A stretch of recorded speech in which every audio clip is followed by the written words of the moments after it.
Hey everyone, welcome to the finest pop culture paddling investing series on the interwebs, Riding the Wake. We are your courageous hosts, Harlan and Naya. If you enjoy our content, please like and subscribe. Today's show is First Times and Fears, because we've all experienced first times and fears. We faced our own fears at the Stranger Things experience from Netflix this weekend. We'll discuss that, and we'll discuss what it has to do with paddling, investing, and the world we're living in today. But first, Naya, what events are coming up? Well, we have the Oceanside Outrigger Canoe Club presents the 2022 Becky Stuart Race. It's going to be held in Oceanside, $35 for short and long course. It's on December 10th, so be there. If Look for us too. We'll probably be there under a big tent that says West Coast Gliders or West Coast Sports. And So, I think the way it was set up is $35 for each of those. So if you were going to do both, it's probably 70. I think. probably. I think so. And Check. you get a baked potato at the end of the You do race. get a baked potato at the end of the race. That's the best part, the baked potato. Um, then in January there is the West Coast Paddle Sports Hanohano Ocean Challenge. That's 30 for long or short. $10 for the kids grom or virtual. So you can do it virtual too. So you don't have to actually be there. You can do it by yourself. Just make sure you put in your times and miles to the uh, appropriate people. And that's happening January 28th. So that's pretty cool too. Yeah, that's a really Uh, fun race. yeah. It's a really fun race at a really good location. Like I love paddling out of our local area here. So this it's our home drag. Yeah. So we don't, and you think that we would have home field advantage, but we really don't. We don't. So we would love to say that, but we don't. We don't. No. But the cool thing is you can register for both of these races on Paddle Guru. So that's paddleguru.com. So that's all we have on the racing front for December and January. Um, Harlan, what's Well, coming yeah. up on? So tell me about some of the stuff that you're excited to watch, Naya, coming out, because we've got pop culture all queued up. We've got a good holiday season coming. What are you I'm excited about? I'm so excited. So the first one, I'm a big Adams Family fan. Like I remember going to the movies and watching Raul Julia and Angelica Houston as Morticia and Gomez Adams, and I loved it. Christopher Lloyd as Uncle Fester and Christina Ricci as Wednesday. So as you can tell, I love it. Like I have it on DVD and VHS. It's only a matter of time before I download it on my computer. But I love it. So when they said they, I didn't know this about you. I know, I'm glad, but I like it's one of those things that kind of bypassed me. yeah, I'm like an onion. I surprise, I make people cry, but I surprise them at the same time. I've got layers to me.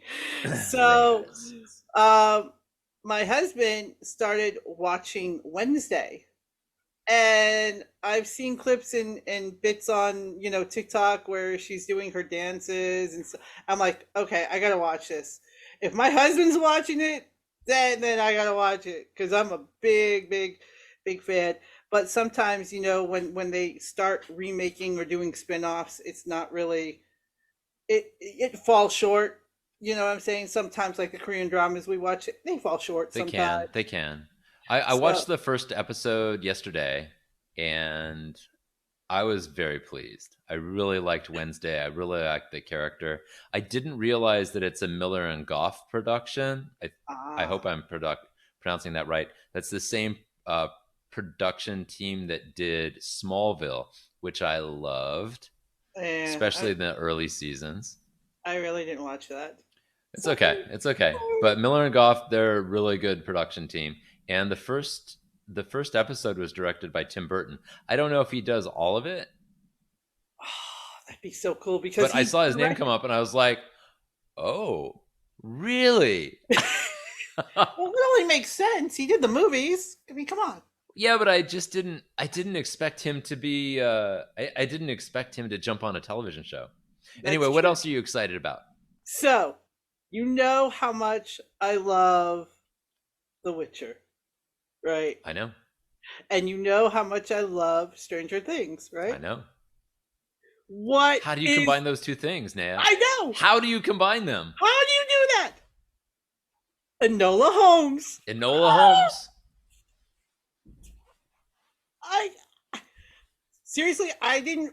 This was under my radar. Like, I was like, I didn't pay it that much mind. And then when TikTok like they do, and Facebook like they do, they'll show clips, Yeah. and I'm like, wait, hell, wait, wait. Oh my god! Elle and The Witcher in one place, wearing new costumes At the same time, at the same time. holy crap! I'm like, I just died and gone to heaven. Well, I was a big fan of the original Enola Holmes when it came out, just because I was like, oh, I wanted, I I was actually super excited that shoot the girl who plays 11 and Enola, what's her name? Oh my gosh, she's a producer. She produces Enola Holmes, Ah, and Henry Cavill is like all on board with that, and I'm isn't her? One of her names is Bobby, right? We should know Millie this. Bobby Brown. Yes, Sorry. Bobby. Yes, Bobby. there I'm just is gonna call. I'm there gonna call is her the Bobby. Google to save me from my silliness. Millie Bobby Brown. So yeah, she produces that show, and I'm like, yes, we need more shows produced by young people. And women. Yes, and women of color and young people, and we like. I'm all right. I'm gonna take a swing at a big name here because I'm disappointed in his work lately. I used to be a big fan of going to see Spielberg stuff. Like mad respect for some of the stuff he's done in the past. Mm. Exciting stuff, emotional stuff, important films, right? Schindler's List, extraordinarily important film. Highly recommend it to you. Not a fun film to watch, but I think everyone should watch it once. It is crucial, I think, to being a good citizen to watch that film or things like it, right? Yeah. But dude, he completely destroyed, in my opinion, the entire aesthetic and point of Ready Player One. And now he's come out with this Fablemans thing, which is like about boomer childhood. And I'm like, dude, I'm done. I've watched the boomer childhood story so many times. I'm done. If you got no more ideas, produce Just say something that someone else wrote, someone who's young, like bring in, let's give Millie Bobby Brown all that money that you used to do whatever the hell you did in Fablemans, because I'm just not interested. I don't care how good people in the fucking academy think your film is. I'm not going to go watch that film. It looks dull as hell. Anyway, you have a point. sorry. All right. I'll So get, what else are you no, excited about? Sorry, I'm gonna take my swing and I'm just gonna like walk away. you're gonna throw that just out there. Yeah. Um, so we've talked about this before. Things being remade. Hmm. You know But I'm is it not a really big a fan. remake? You don't. You know that I'm not a big fan. You know that I know. if you're gonna remake something and you don't bring the whole cast back, why? Why? Why? Why? Why? Why do it? And so they're bringing back Willow, Mm. and I'm excited because it's Willow. It's Warwick Davis. He is the Willow of my generation. He is Willow. He is Sorry, Willow. he is Willow. He So is iconic and charismatic in a way that like takes you back to when you were a little kid. yeah, that safe, wonderful place where nothing bad could happen to you because you felt like he was going to protect you. Yeah. So, so they're remaking Willow on Disney Plus, I believe, and I'm excited to see it because I want to see what they've done with it since I was a child. I hope to God and I pray to whoever is up there, whoever you believe in, that Bob Iger. they don't have that opening scene because I'm going to be crushed again and I will not want to watch Willow. So if you put that scene in, I'm going to fast forward it. Oh, this isn't a reboot. You know that's not a reboot, right? It's a I, continuation. but I'm hoping that they don't kind of like have the same scenes, Well, I You know. think I think they might try to I think they might try to modernize it. I don't know. I haven't seen it yet. It's out now. We could start watching it anytime soon. So maybe Yes. something that we discuss in future Yes. shows. So if you don't know about the opening scene, go check our previous shows. But Yeah. yeah, Yeah. I traumatizing. started watching Willow and I was like, oh wow, that's hard. That's traumatizing. That's really metal for like a little kids show from the 80s. This is why we are the way that we are, Harlan. Exactly. Our- Yeah, they didn't pull any punches, those boomer film directors. so yeah, so I'm excited to watch those. Are you? Oh yeah, absolutely. These are high on my list. I've already seen Enola Holmes. Nice. Highly recommend it. Highly recommend it. I'm starting to watch Wednesday, and Willow will probably be next on my list. I have a K drama that I am watching. Um, Mm. I am currently watching Little Women, which has an Hmm. absolutely awful, awful name. So I think whoever decided to name Little Women made a culturally a cultural botch because there is a very well known book, Little Women, that has been adapted on film many times. Several This times. is completely different from that. The concept they're trying to get at with the the words that they used, and maybe it's a direct translation from Korean. I don't know, because I don't know. I don't speak, and I didn't ever hear the actual name of it in Korean. The um, the actual thing I think they're trying to get across is uh, women who have a lack of social power. Not necessarily that they're poor; they are poor, but the three main characters are a family of sisters who are just sort of they're they're powerless at the beginning of this, right? And it is it is a murder mystery, it is a financial crimes thriller, it is a weird family family conflict film. There's elements of like there's elements of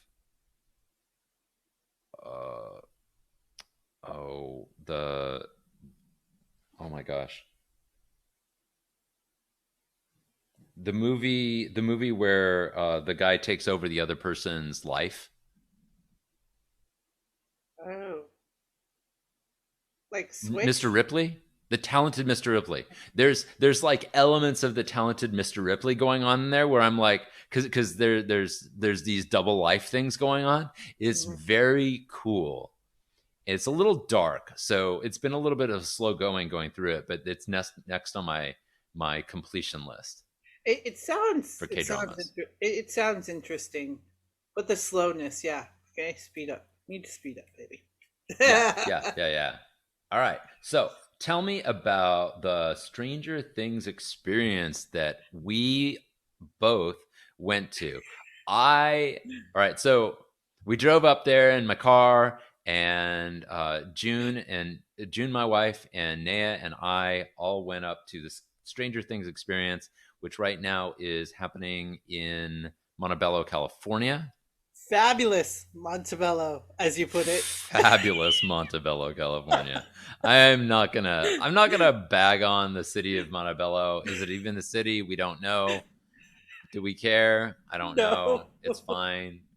But they have at the dino exhibit that's there, they like took down half of the building and they put up the Stranger Things experience. And so we haven't really gotten to talk in detail about what we did there. Yeah. But tell me, Naya, what when we were driving up, I mean, we were both excited, Oh, dude, we were but so excited. what did you expect? What was in your imagination about what was going to happen? Because they're very closed-lipped about what's going to go on in there, and so there will be some light spoilers in what we discussed today. Yeah. But let's just talk about like what we thought we were getting into. Yeah. So obviously, first you go through security, and then you go, and then But while we're still in the car, like this, oh, while we're in the asking you, car, what did you imagine? What was in your head? I was like imagining, like, we're gonna get there, and we were just gonna walk through. Like, I thought there was gonna be like maybe like some dummies and like cardboard things and stuff, and then we were gonna go in, and it was gonna be like a haunted house almost. Like, Yeah. that's what I expected. Yeah, I expected something similar to that, like a haunted house kind of experience. Maybe something slowed down a little bit where you like paused in places and then Yeah, there would be like animatronics or something. exactly. That I thought it was going to be kind of like cheesy almost, Things because popping out of the walls at you yeah, while you run yeah, through. yeah, something like that.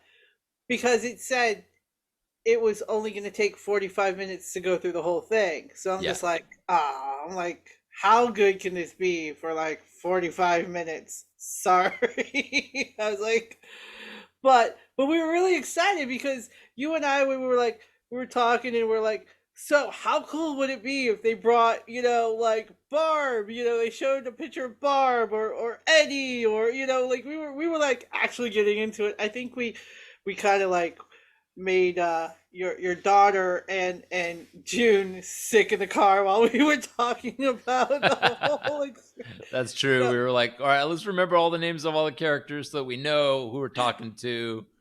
yeah. And so so Harlan's daughter was actually with us because we dropped her off to a friend's house. She was going back to college, and unfortunately we're like, if you don't want to listen, put on some headphones because you've only seen. She's like, I've only seen the first season. I'm like, This is my daughter. My daughter has only seen the first season of Stranger Things. I You can judge me all you want, I'm not but judging she's you. still alive after all these years and Yeah. she's going to college, but man, I must have failed her in some I'm, serious way. I'm not judging you. I'm judging her because, but to counteract that, she did make this beautiful project Yeah, that she I did. was like, dude, you did that. She's like, I spent all this. I'm like, dude, it's beautiful. Just, it's beautiful. So, Yeah, yeah, she's in architecture school, so she was making this she made a landscape out of yeah, like computer cut cardboard, and then she put these, I think they're pools on it, so it's like a resort spa space with these yeah, giant arches and these big descending pool structures. It was really cool. yeah. But we were spoiling it for her, and June was just like, yeah, yeah, yeah. Yep, you're right. So it was like, Yeah, but so we were in our own little world. But we I was were. happy. But I was. once you got there, trying not to spoil it yet too much. All right. Spoiler alert. We're gonna just talk about some of this stuff. So We're if you just think you're gonna ever go to this Stranger Things experience, always go for the VIP tickets. highly recommend going for the VIP tickets. If you drink, if you don't drink, don't go for the VIP tickets. And But you also get a free gift you if you do do the VIP. actually get a free gift. It was a nice free gift, but confusing. I won't spoil what the free gift was, No, but we you won't. do. But they had some cool drinks, and they were all themed, and that was afterwards. But tell me how this experience felt for you when we were actually there. Once it started to unveil itself to us. Um, so that first room that we go in, because I'm not gonna say like when we got into the cattle room, I'm gonna call it the cattle room, where they broke us up into broke us up and played that cheesy, lovely video about Hawkins and the sleep study. So you're in a sleep study, people. That's what they're calling it, a sleep study. Um, and these people with overcoats are coming and asking you questions. I was like, oh, dude, these guys are like really getting into it. Like, I was like, and I was kind of like, I was kind of rudish, but not too really rudish, because I was wearing my Hellfire T-shirt. If you followed our Instagram, we were wearing our Hellfire Club We're T-shirts. not wearing our Hellfire t-shirts today, though. Today No, we've got our Riding the Wake t-shirts. yes, and we'll talk about that a little later. But yes, our Riding the Wake T-shirts. So he was coming up to us and asking us all these questions about, do you sleep well? Do you have nightmares? And we had wristbands that were different colors. So we were Yeah. broken up into color. But it was funny. And when he's like, do you have nightmares? I'm like, all the time. And he's like, well, then you're in the right place. They really got into it. I loved it. I loved it. The waiting, the anticipation was the hardest part. The And then they creepy take, actors did a great job. oh, the creepy Great actors. job. The woman The woman was. who was, yeah, she was like the orientation leader. She was hilarious. I love it. Hi, welcome. And I'm just like, oh my god, she's a cheerleader. So like the epitome of the 80s woman, the 80s 40 something who was a Working woman. cheerleader but never really got over it. She was great. Yeah. So they take us in from the cattle room to another room where there's a big screen and blinders. And I seriously was like, Harlan can tell you, every like 30 seconds, I was turning around to make sure that nothing was going to jump out behind us. Yeah, she was. Like I I I expected something to start hitting those blinds at a certain point. Yeah. I think they put the blinds behind us just to make us feel like, I'll bet you there was just a wall back there, but they put the blinds there just to go, there could be something there. Like, let's fuck with them. Let's fuck with them. Yeah, yeah, yeah. And then they took us, so after we got orientated and feed in that old lovely little 80s music and VHS tapes, which pretty much everybody who was under the age of, I think, 35 didn't know what they were. 'Cause, They were quaint. yeah, they took us into another room where we broke up into our Pacific colors, and we had to do like a test. And so coincidentally, Harlan got to be chosen the leader of the red group, which I was. Yay! Yeah. I got to be group leader, which meant I got to yell at people every now and then. He was happy. Yep. So the red people were like L. We had the power to, levitate stuff and make it all move, and it was cool. Um, there was I'm glad that we had the power to do what we did. yeah, we were red. There was yellow, and then there was blue. Yeah, So every group has different powers, and then you can you're basically acting throughout this, and when you act out your power, like it triggers things in your environment, yeah, and the environments were really it was cool. really fun and nicely designed. Like how did the how did it feel when we were actually being attacked? Did you get scared, or I were was you like, worried? Like, it, did it give you, oh, this is fun, or did it give you like, it, oh, this is scary vibes? it was kind of like I know that this is fake, but it feels like I'm actually in Hawkins, and Yeah, I feel like I actually have powers, and yeah. I feel like there's actually demi-organs on the other side of this, and I'm actually seeing, you know, 11 and Max and Mike and Dustin That and is true, Lucas, actually. and That then the doctor. Yeah, Like, you really do feel like they're talking to you yeah, because the way they set it up, you can't really communicate to them directly. I mean, you can wave at them and stuff. You can like move around and they can see you. They can quote unquote see you moving. yeah, Obviously, it's pre-recorded, but they're all there and they're very convincing, right? yeah. They seem like they're talking to you, and then the environment is definitely like happening around you. And I think the people who go to this sort of thing, they're like into it. So they're like down with everything that's going on. Like, this is Nobody cheesy. was This like, is "Oh, dumb. this is boring. Why am I here?" Like there was none of that. It was like No, like, everyone was into it and having fun. And yeah, I think it- you have to be there with a cool group, but yeah. they organize it in such a way that the group is like prepped and ready to be fellow actors in this Yeah. this thing we're all doing that's fun together. The one of the funniest parts about it is when we were in the control room and nobody caught it except me, I think. It's like, so they have this guy begging other guys, let me in, let me in. And so we're locked in there. And Harlan goes, don't let him in. Whatever you do. And I started busting laughing, and everybody's looking at me. I'm like, yeah, don't let him Like no, in. no, no, no, no. That's not We've how all this seen, works. yeah, we've all seen horror movies that don't turn out good. Yeah, we know what the rules are. We know the score.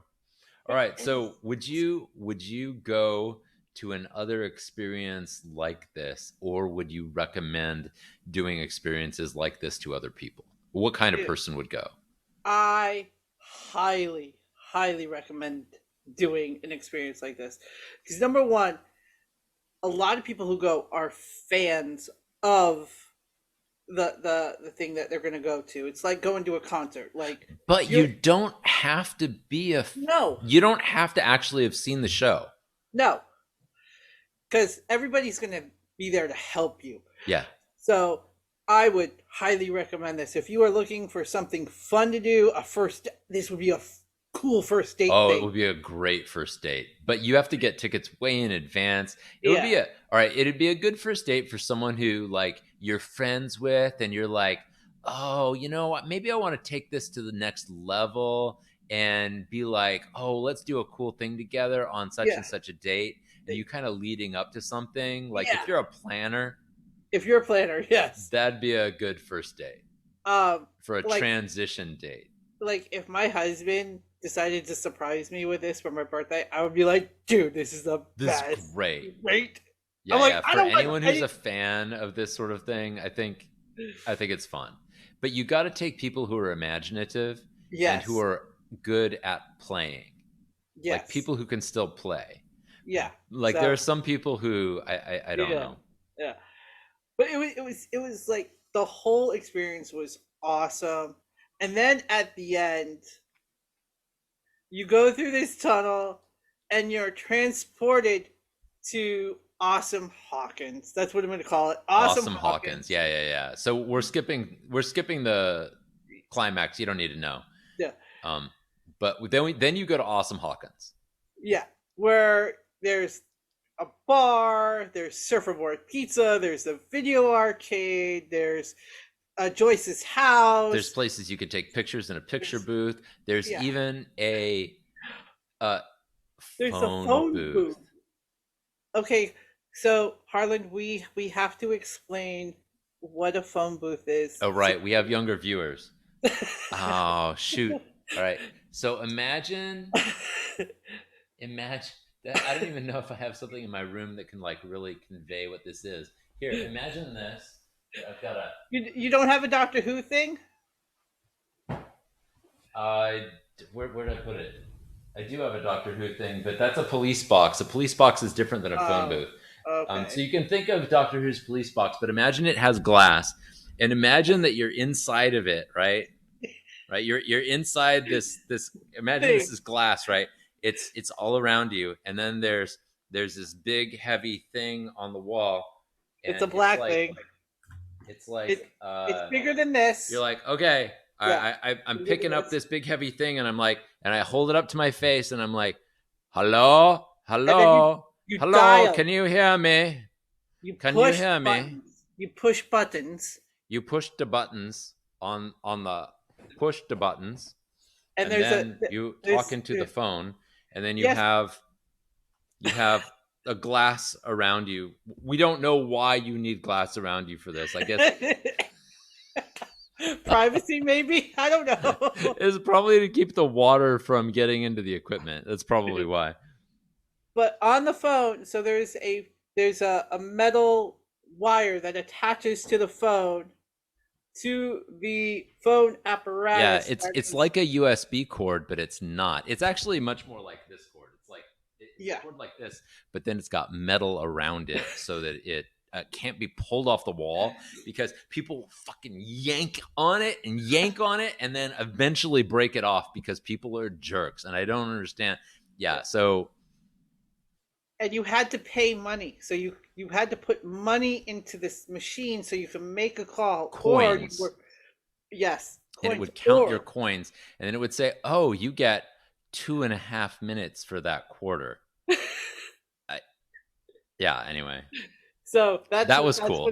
that's what a phone booth is. I was like, oh my god, they have a phone booth. Okay, but in Hawkins, I think we want to talk about something that. So what was the scariest thing at this entire experience? I bet you it wasn't the man scratching at the glass as he was being eaten alive and blood was being sprayed all over the glass. I'll bet that wasn't the scariest thing. I'll bet the scariest thing was in Hawkins for you, Naya. What was it? Well, technically, it was in California because Surfer Boy Pizza was in California, but it was in awesome Oh, Hawkinsville. technically speaking, yes, it was in California, but it was in Awesome Hawkins, which is Hawkins, a timeless and placeless area. yes. So Harlan and I, we did something that we can never take back. We can never take this back. We can We never can. untaste it either. It was the pizza. We tried the three cheese, pineapple, jalapeno, pepperoni. Although ours Ours didn't didn't have have pepperoni for some pepperoni reason. I don't know pizza. why. All the pizzas that they had in the rotators, they had pepperoni on them. Ours came with no pepperoni.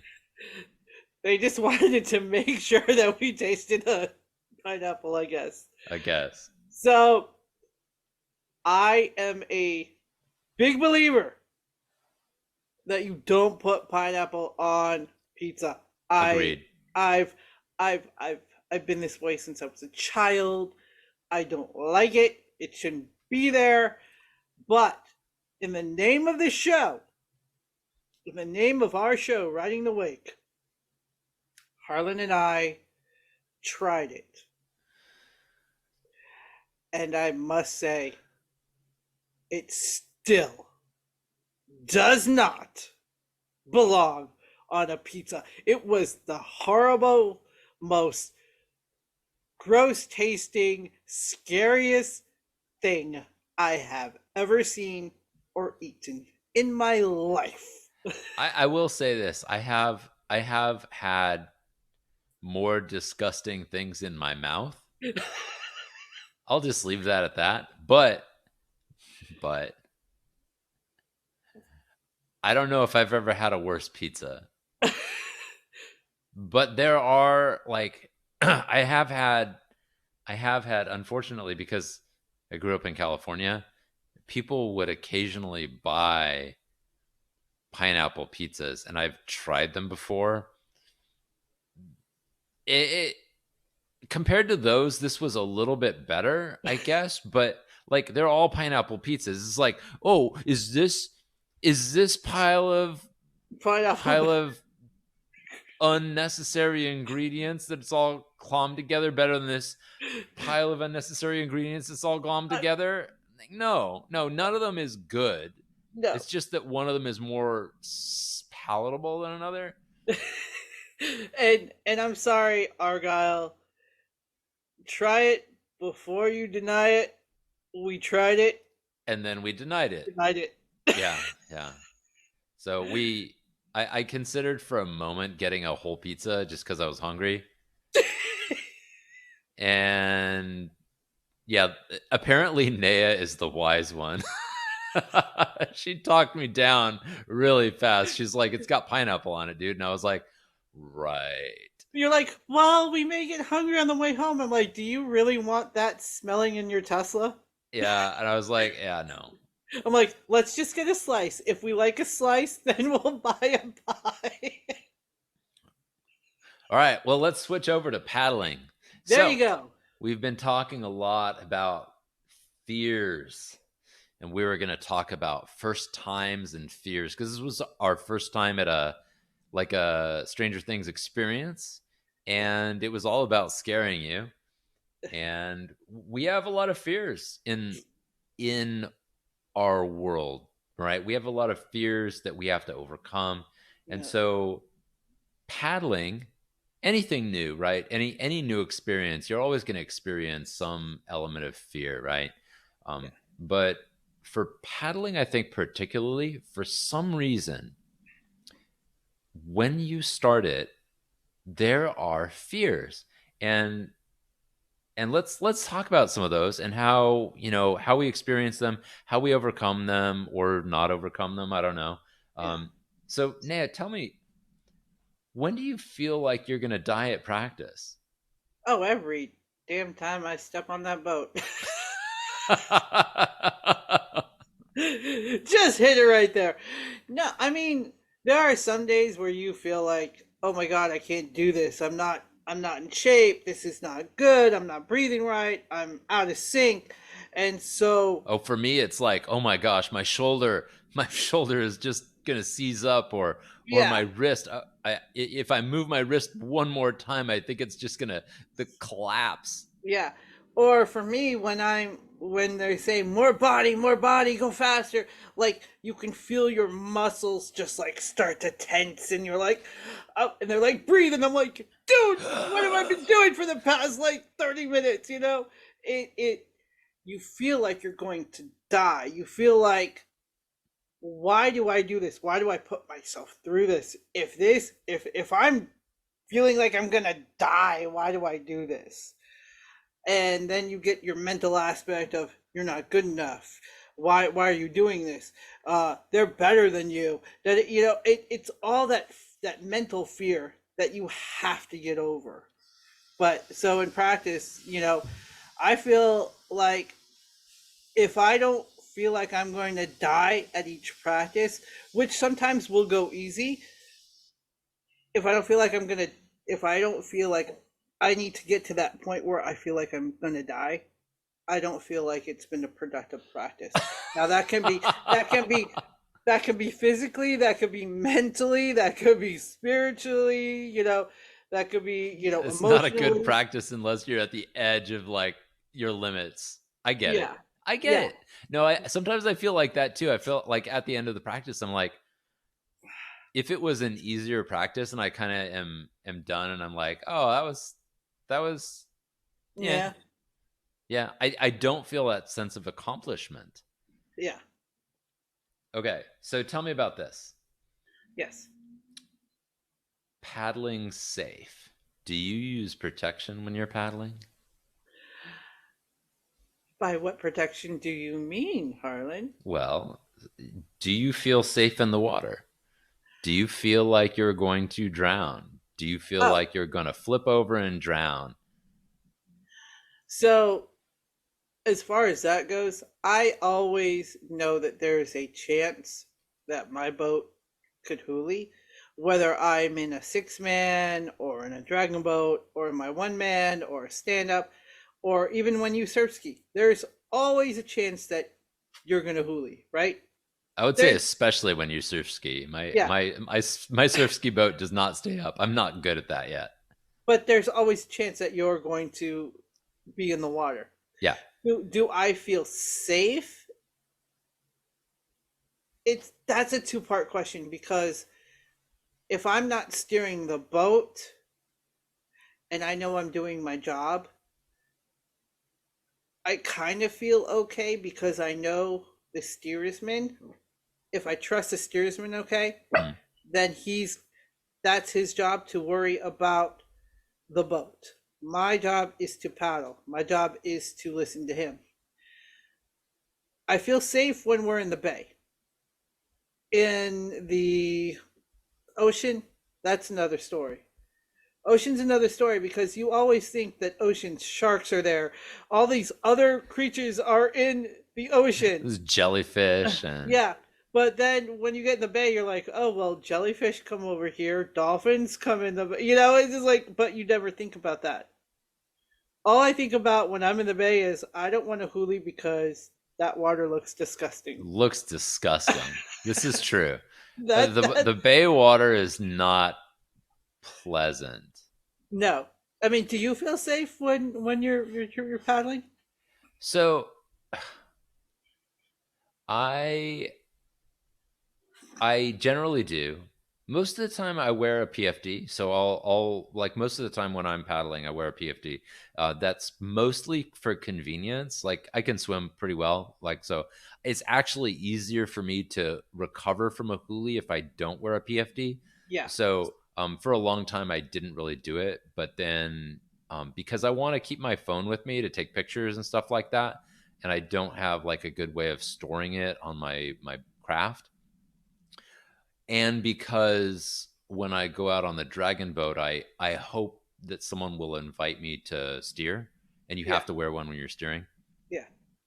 I wear it now almost all the time when I paddle, which is definitely nerdy, but it makes it easy to float when I fall in. So I actually don't feel very much at all when I fall in, other Hmm. than just annoyance. I feel pure annoyance. You're like, I'm wet.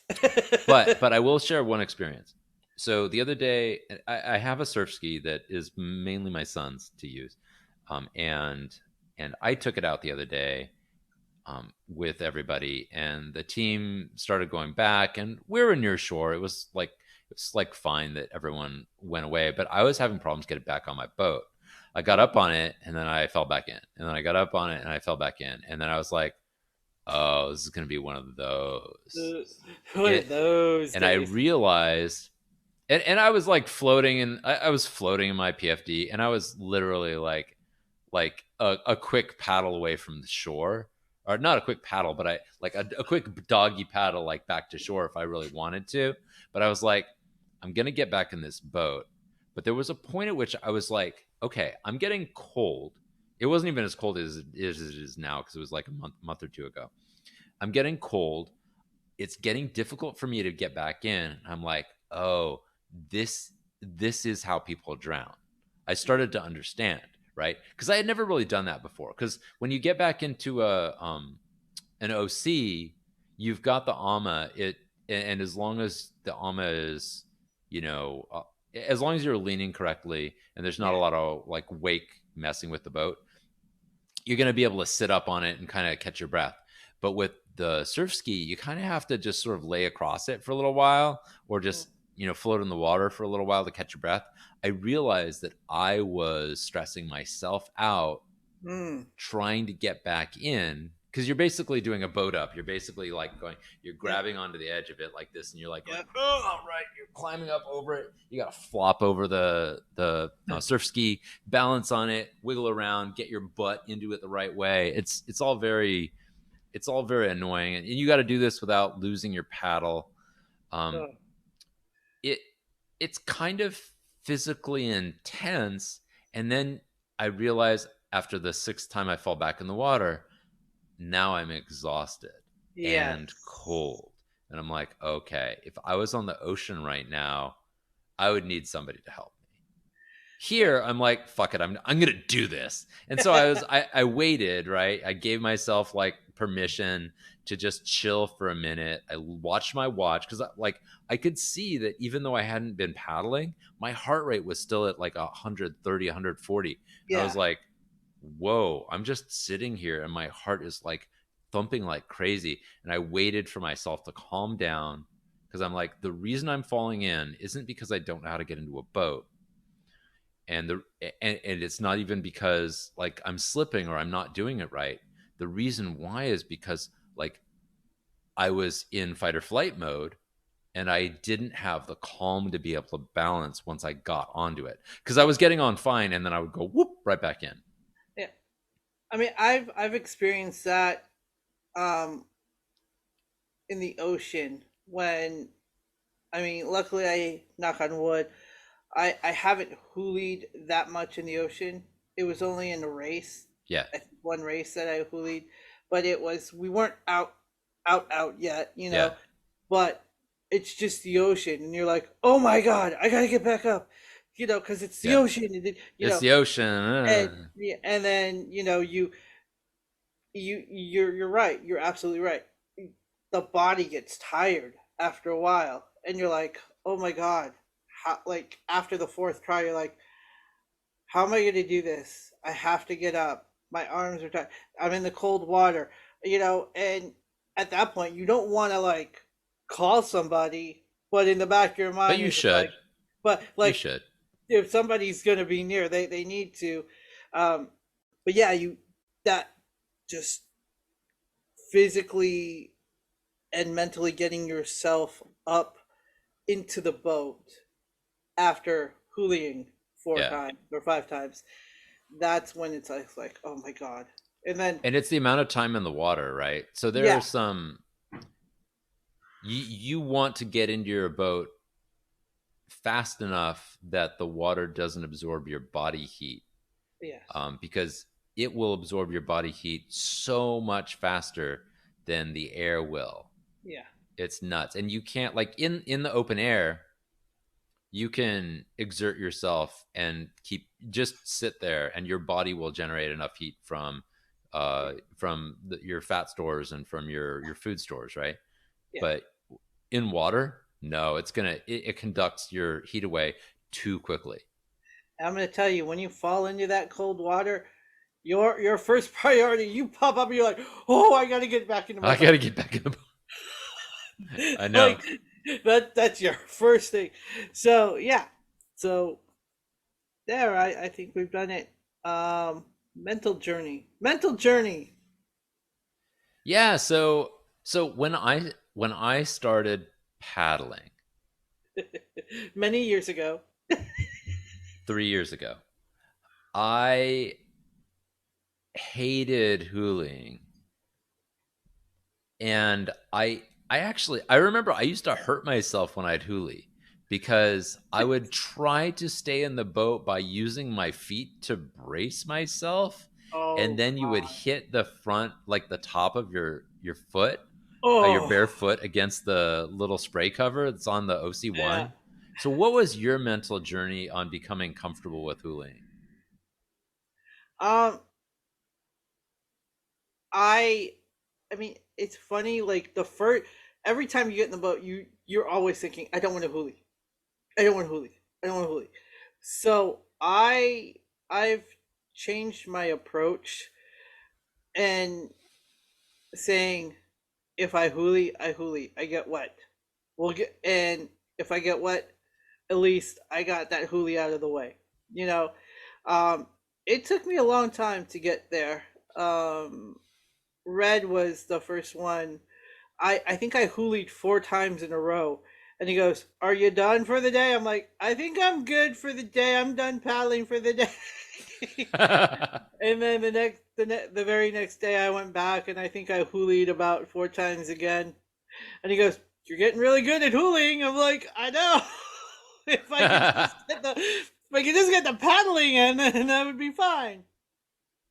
Um, but for me, I hooling is a scary thing. Um, Yeah.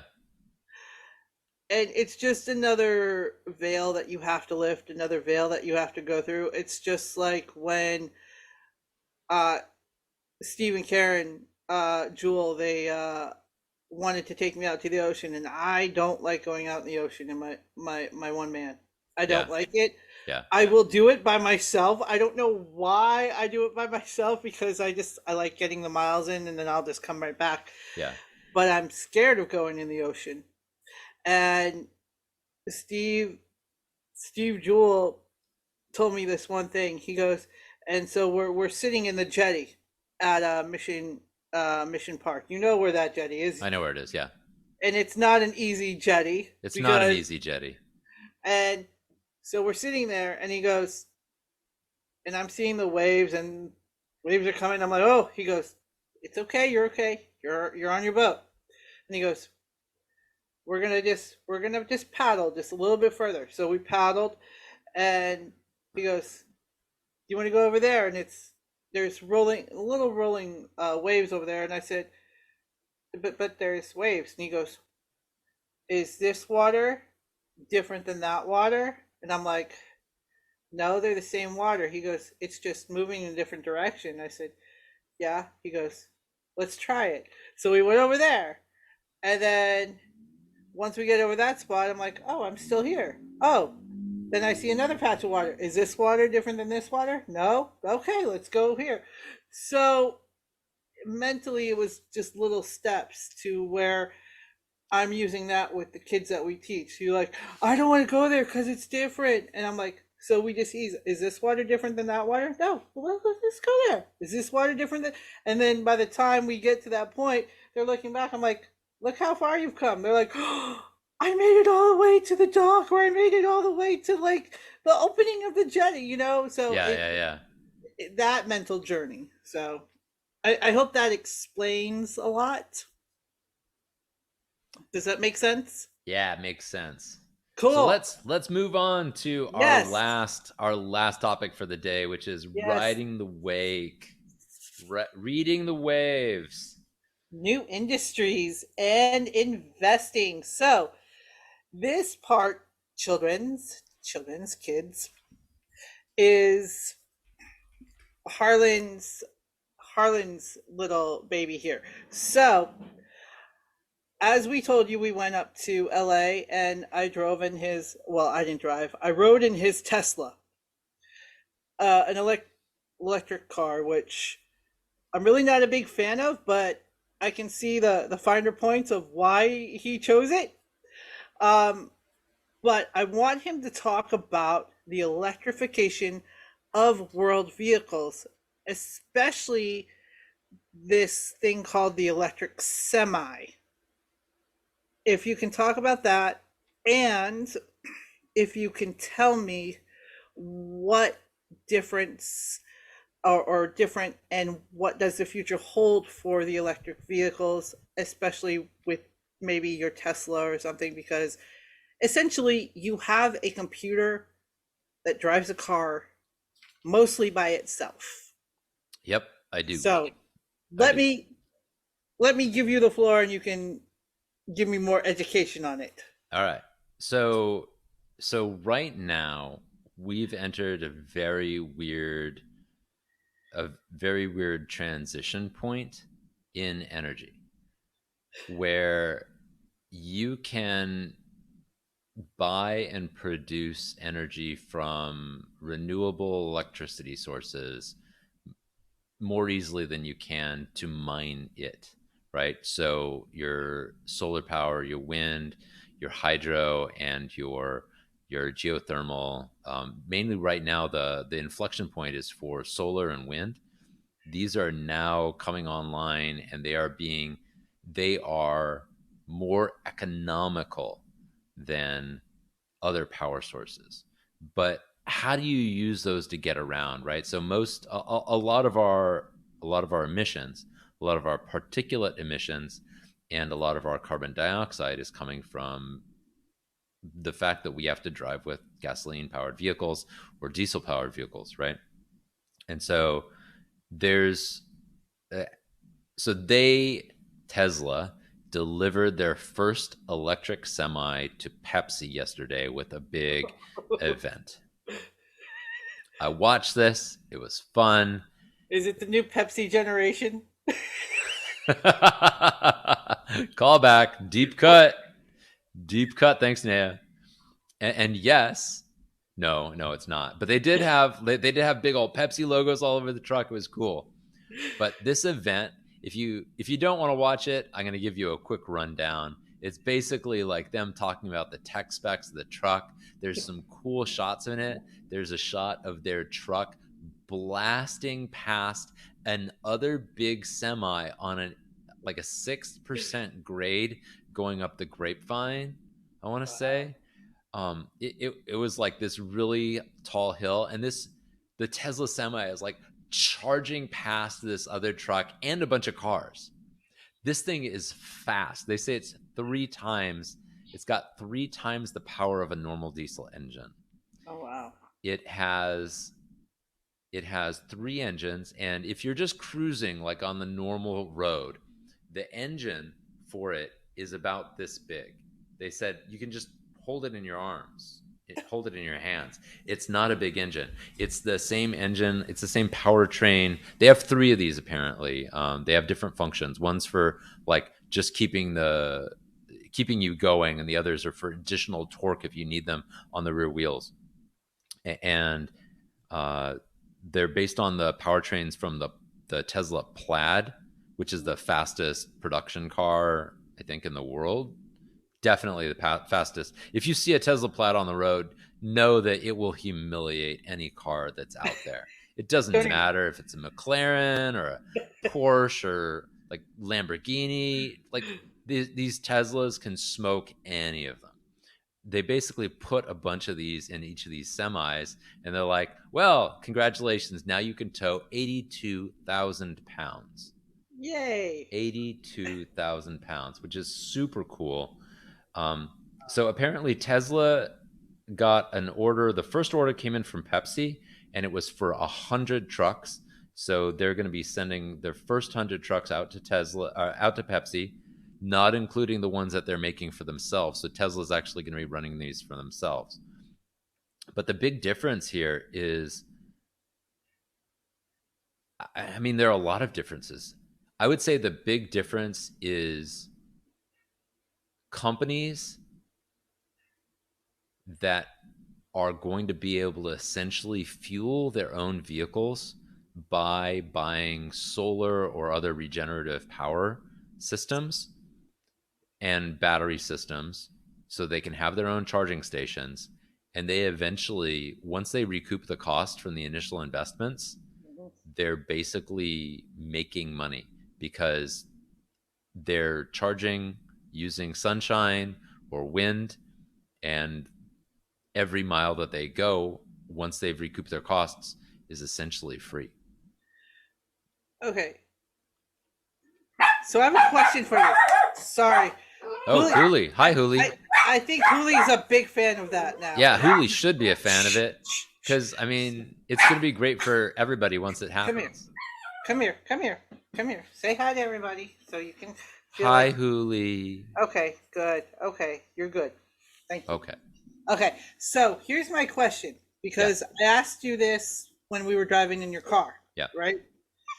So let's say the battery runs out and drains or breaks down, right? And you can't replace the engine or something. You can't replace the engine. You have to buy a whole new car. Oh, you were asking me about battery life. Yeah. Yeah. Okay. So cool. Yeah. Let's talk about that.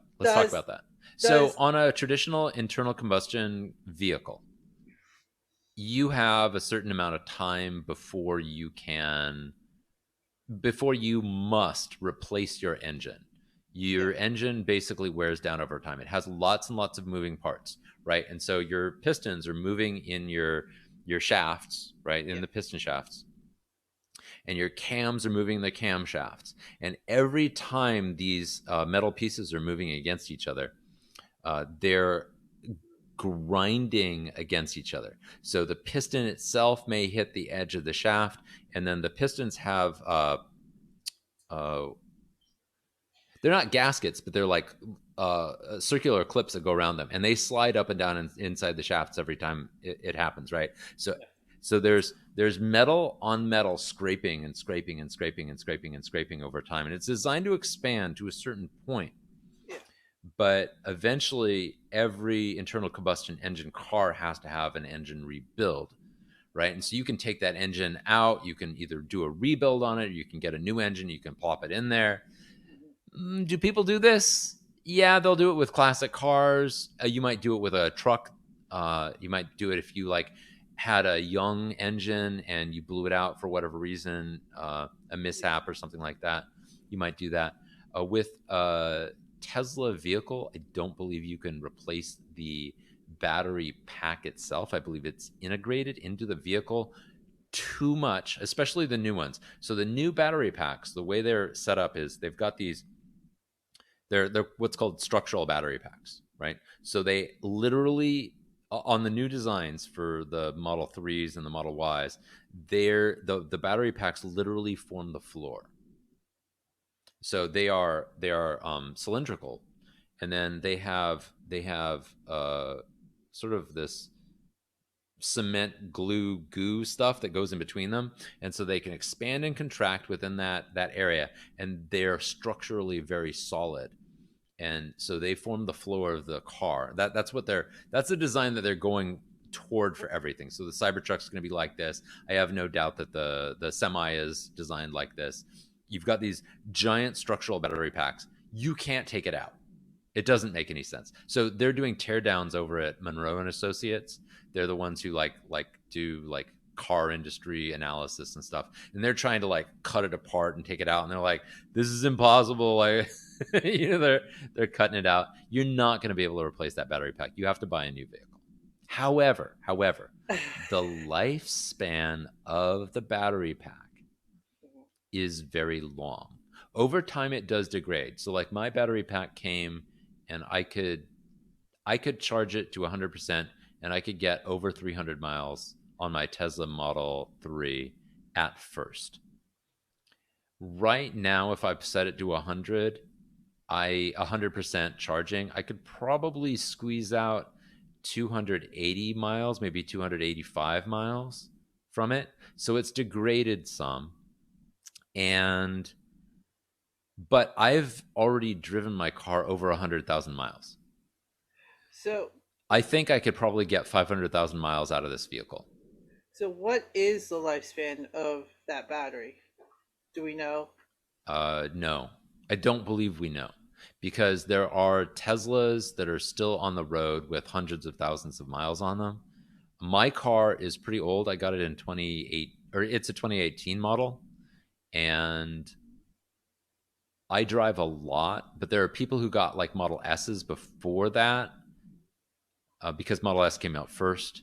Those are still on the road, a lot of them, and they've like my friend who was just here last night. She has a Model S that's a couple of years older than mine, but she doesn't drive as much as I do. So I don't know how many hundreds of thousands of miles she has. I know that there are some folks that have like Teslas that are in and they drive them professionally, like as taxis. Okay.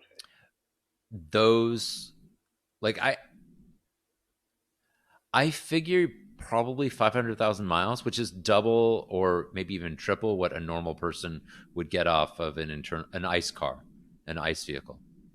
So yeah, I'm thinking definitely worthwhile. But yeah, over time, your battery, the length of miles that you can get off a single battery charge does degrade. I mean, I'm not gonna knock down electric cars. I mean, it was a very smooth ride. Um, it did surprise me It was though. driving most of the time. It was I wanted to driving. show you the self driving function. Yeah, it So was and driving. I was in the beta recently, so I have the Tesla full self driving. So you experience that. What do you think? Um, I think it's good, but I think people still need to pay attention to the road. Absolutely. If you But have and if you are a driver for full self driving, I thank you for your service, because I'm a shareholder and I very much appreciate that you're helping train the fleet.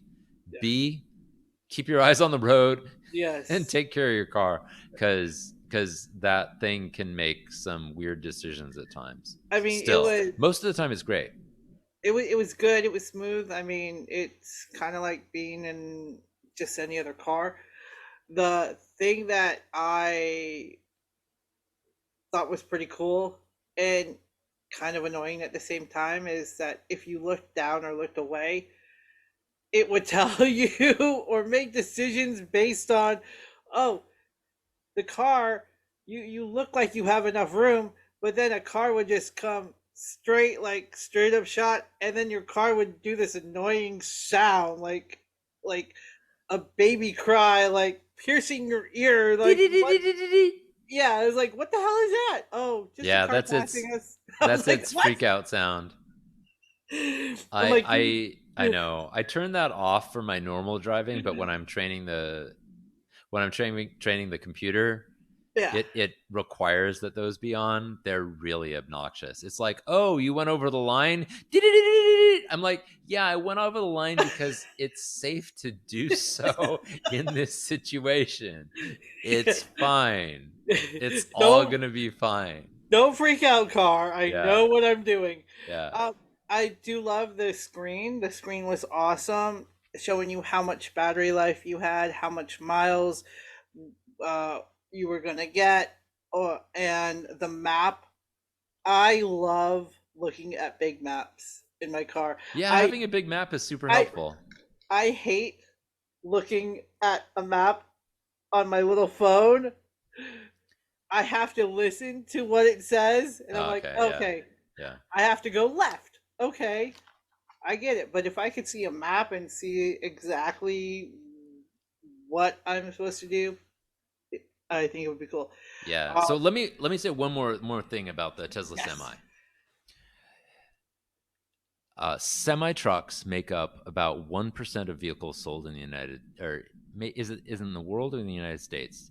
Basically, I think it's worldwide, but they make up 20% of emissions because they're on the road all the time and they have to use a lot of fuel, right? Because they're hauling a lot of stuff. Yeah. And so for our environment and also for safety, these new trucks are going to be so much better. One of the cool things about so obviously it's electric, right? So it's not expelling anything out into the environment. But also, let's say you go up a hill and you're driving down the hill. Normal truck experience is this. You've got, however many gears on a truck. I don't know, it's like an exorbitant number of gears, like 18 gears or something, right? You have to shift apparently very carefully going downhill. I did not realize this. You didn't know Otherwise, that? I I didn't realize how carefully, like if I'm driving my car and I miss a gear, it's not a Yeah. big deal. If you're driving a truck and you miss a gear, apparently it's a big deal. And Oh then you yeah. have to you start using your brakes and you can burn out your brakes. And that's why all those truck ramps are there, right? Yeah. With the Tesla truck, you don't shift. There's no shifter. Why you give me that look? Did you see me shifting my car? It's a Tesla. That is true. It's an electric vehicle. It automatically spins up to whatever speed it needs to go, and then it slows down to whatever speed it needs to go. And so on the way down the hill, there's no downshifting. You don't have to worry about that. Also, on the way downhill, it recaptures through regenerative cycling in the engine itself. It recaptures the energy, charging the battery. This has the side effect of slowing the vehicle down, which is perfect because you're going downhill and you don't want to get out of control, right? So they get down to the bottom of these hills and there are these, or they get down to like the brake check area, right? Yeah. When they're doing these test runs, and they get to the brake check area, which is mandatory. They pull over and they stop, and they're like, well, we don't even really need to get out of the truck at this point because I literally did not use my brakes to get here. Their brakes are cool.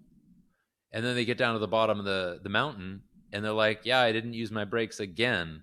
Their brakes are cool by the time they get down to the bottom of the mountain. And it's like, And we have some steep grades in California. People Yeah, people forget that California is a huge, basically country state, and yeah. we have enormous mountains here. I think a great place to test would be on Pikes Peak, Pikes Peak in Colorado. yeah, I think that would be a great place to test these. yeah. I'd love to see these going up and down to those Colorado mountains. I think they would do a fantastic job.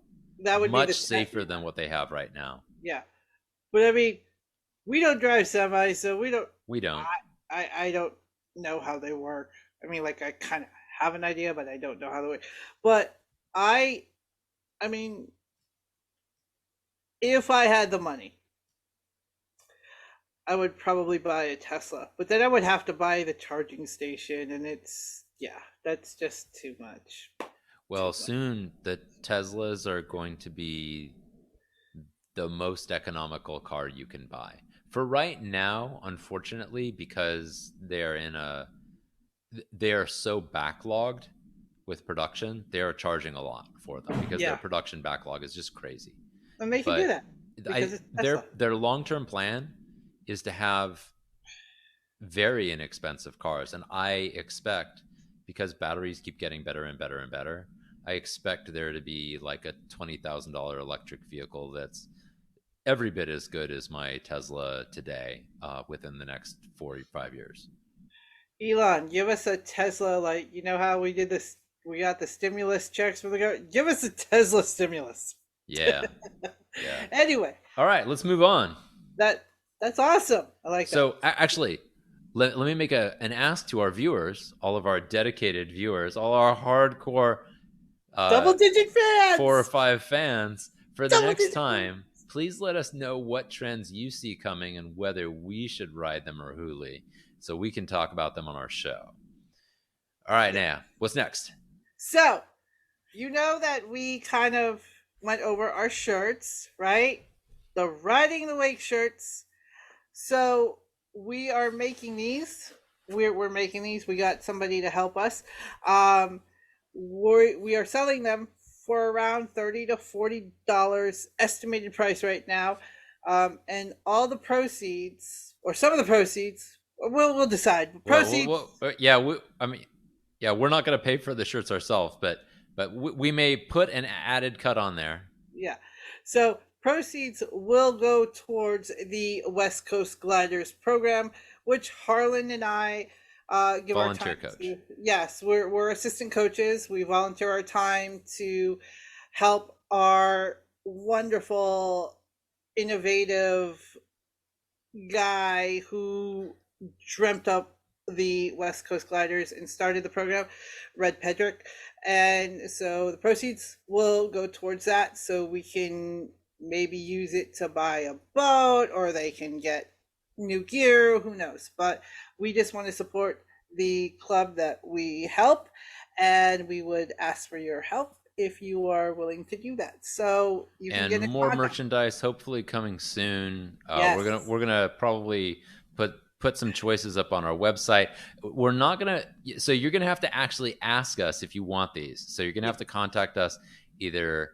Well, actually, let's talk about how you can contact us. Yeah. So if you want these shirts, want to talk to us, want to just say hi, or give us your input, you can email us at ridingthewake2@gmail.com. That's ridingthewake2@gmail.com. You can follow us on Instagram or Facebook, which we can respond to as well, at Riding the Wake, which is just all one word, or Twitter. We have a Twitter page. We do? Yes, we have a Twitter page, and it's at Riding Wake. Or the best way to see us is at our website, ridingthewake.show. So there's plenty of opportunities to contact us, get hold of us, or you can just see us in person if you see us out on the streets. Yeah. I mean, we're easy to find. We're all over San Diego, apparently. We're easy to find. We're easy to spot. So, hey, everybody, that was today's show.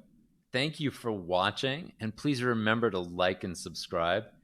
And tune in next time. We're going to have episode 19. We don't know what we're going to cover yet. It's going to be another mysterious grab back. And then we're going to be on a bit of a hiatus. Hopefully, we'll get something done before our hiatus. But if Yeah. not, we'll definitely be back in January. Yes. Holidays are just so inconvenient, but Holidays are still worth very it. inconvenient for production schedules. Anyway, until next time, everyone, hug the hoolie, and we'll see you on the land or in the water. Peace.